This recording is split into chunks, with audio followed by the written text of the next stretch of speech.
Hey guys, Darren Miles Photography, based normally in beautiful sunny Southwest Florida. But right now I'm driving up to Orlando, Florida to play some golf with some buddies of mine. But this morning when I woke up, much to my surprise, Olympus announced the EM-1 Mark III. And I apologize for this video. You know, normally I do a little more production in my videos, but I wanted to just throw out my 2 cents about the EM-1 Mark III.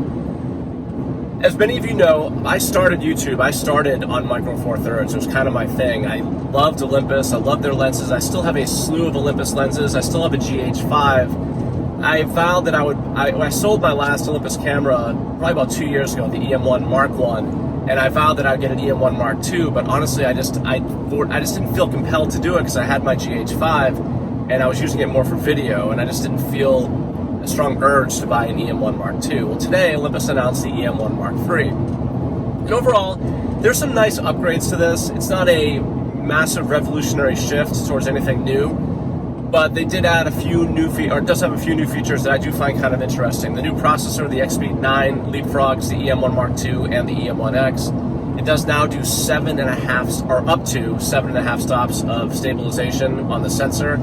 And if you have a stabilized lens, and the camera, it's up to 7.5 stops. That's insane. That's insane when you think. I mean, that's amazing. They have a handheld high-res mode now. Great, 40 megapixel stills with combining multiple exposures. They have the tripod mode. All that's great.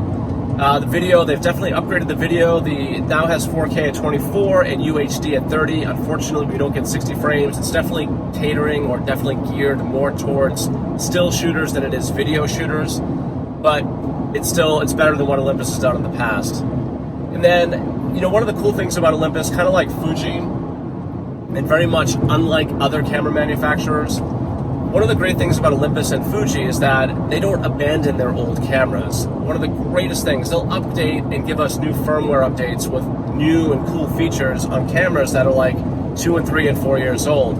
Canon and Nikon don't do that sort of thing unless there's some technical thing like, you know, maybe they'll make it so that you can now use larger memory cards or stuff like that. But in general, Canon and Nikon kind of abandoned cameras that are 3, 4, and 5 years old. They're literally forgotten in the dustbin of history.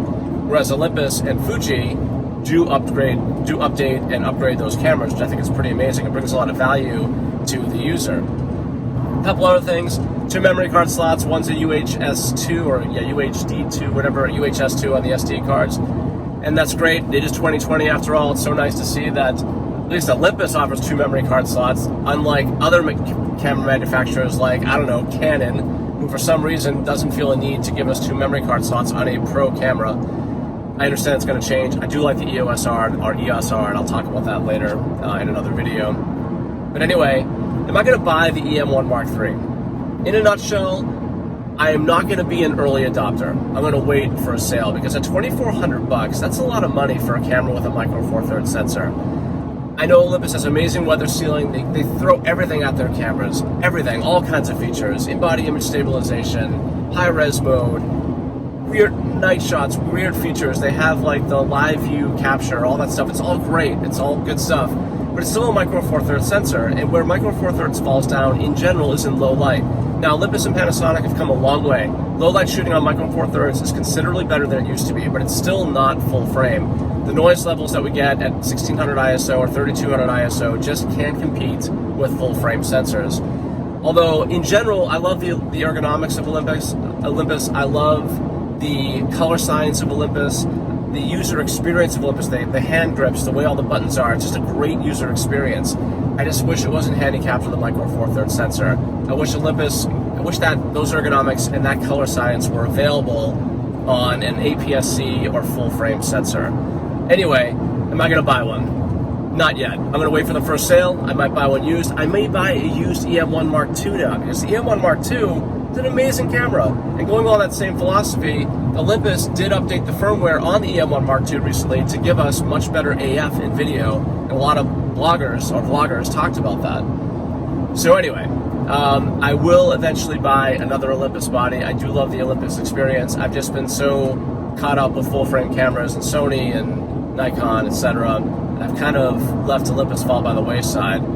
And I'm glad they're still out there. I'm glad they're still producing new cameras, and I will eventually buy another one. But on the EM-1 Mark III, I'm going to wait just a little while and see what kind of sales come out and what kind of offers they put out there.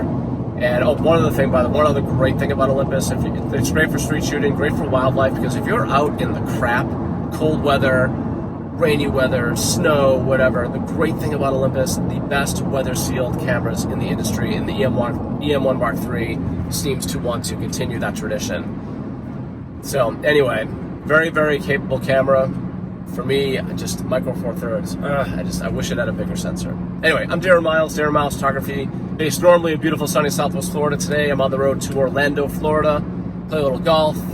And anyway, if you like videos like this, go and give me a like, or better yet, subscribe. Until the next time, happy shooting.